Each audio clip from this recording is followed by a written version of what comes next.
Diamonds are forever. They are all I need to please me. They can stimulate and tease me. They won't leave in the night. I've no fear that they might desert me. Diamonds are forever. Hold one up and then caress it. Touch it, stroke it and then... Un matin, j'ai reçu une lettre en apparence banale. Elle provenait du Scri Brouillard.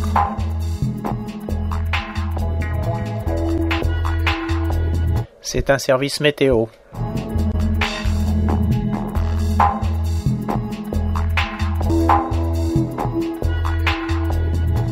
En fait, c'est la couverture du Scribe, un service secret qui me sollicite de temps en temps.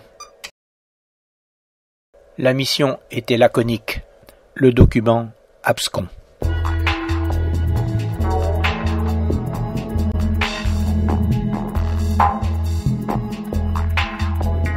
Après plusieurs heures de réflexion, je décidai par pure intuition de scanner le document, ce qui ouvrit la porte aux manipulations. En référence au maître Leonardo da Vinci, je demandai à mon Mac G4 Dual d'y pratiquer un effet miroir par symétrie verticale. Et la lumière jaillit, le message devint lisible. Restez maintenant à l'interpréter. Mais c'est bien sûr. Les premiers chiffres sont des coordonnées géodésiques. Au-dessous, c'est une date, puis une signature. Mais que signifiait Elgène? Le mystère reste entier. Muni de cartes, je localisai rapidement l'endroit. Un petit bourg de la Nièvre nommé Artel. Je m'y rendis le jour prévu. À l'entrée du village, un panneau affiche la topographie locale. J'y repère rapidement l'étang, un château, l'église, un deuxième château. Sur un jeu de vieilles cartes postales, je retrouve la pièce d'eau. Puis le vieux château de la Motte qui date du XIIe siècle. La petite église ne semble présenter aucun intérêt architectural. Le château d'Artel, plus récent, date du XVIIIe siècle. Quel trafic se cache derrière ces façades? Ici au moins, le blason affiche clairement la couleur. C'est une production de Cinéma X. Il me faut poursuivre ma mission. Il me reste une carte postale. Elle représente une vaste demeure. Les coordonnées dont je dispose m'amènent sur l'autre versant de l'Artel, dans le quartier dit de la Grande Chaume. À cet endroit se trouve une vaste propriété, grossièrement triangulaire, entièrement close de murs. C'est la Grande Chaume. Un vieux pont semble y donner accès. Serait-ce plutôt le témoin d'une double enceinte fortifiée? Mystère. Je prends à gauche par une montée verdoyante. En haut de la pente, un portail est ouvert, suivi d'une barrière de pâture. Un portail ouvert. C'est trop facile. Une pâture sans animaux. C'est louche.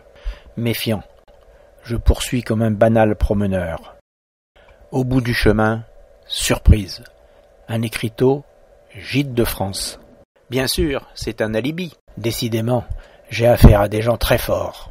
Le mur d'enceinte nord est impressionnant de hauteur. Il est entièrement confectionné en pierre sèche, sans ciment. Une grille laisse entrevoir un corps de bâtiment, mais elle est condamnée, empêchant toute pénétration. Ils sont très forts. Plus on poursuit, plus le mur devient haut. Surprise. Au coin nord, ils ont construit un calvaire pour faire diversion. Très fort. Maintenant, le sentier descend. Stupéfaction. Je découvre une tour de défense camouflée par du lierre. Puis, une entrée rebouchée pour déjouer les attaques. Enfin, plus bas, un nouveau corps de bâtiment s'incorpore au mur. C'est alors que je croise un groupe marchant silencieusement, tête baissée. Ce sont sûrement des pèlerins liés à la secte. Ça se complique. Je rejoins le portail et me glisse dans la propriété. Tapis dans les feuillages, j'observe le bâtiment principal. Une cloche permet de donner rapidement l'alerte.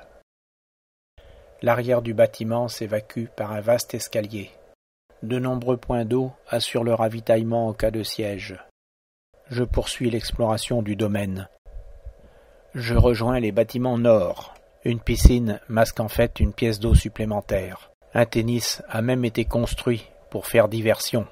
De retour au bâtiment principal, je glisse un œil par une fenêtre du rez-de-chaussée. Ils sont tous là. La cérémonie va commencer. Sur la table, une bouteille de vodka. À côté, un plat débordant de petits toasts. Rapidement, le plat est ravagé. Le gourou à la barbe fleurie entre en action. Un certain Hubert C, dit caviar. Il lèche le reste des grains. Mais c'est bien sûr, j'ai l'explication. Elle gêne. C'est LGN, lécheur de grains noirs. Quelle famille! L'organigramme comporte, aux côtés du gourou Hubert C. Sa sœur Eliane, elle ramène la marchandise dans ses valises diplomatiques. Son frère Guy C, dit le financier, il magouille dans les banques marseillaises. Son autre frère Bruno C, dit le chimiste, soi-disant retiré des affaires. Enfin, le grand frère Lionel C, retiré des plateformes, il s'est reconverti dans l'écoulement du butin. Je peux rentrer à Brie, le front haut, l'âme sereine. Grâce à ma sagacité, j'ai identifié tous les membres de la secte des lécheurs de grains noirs.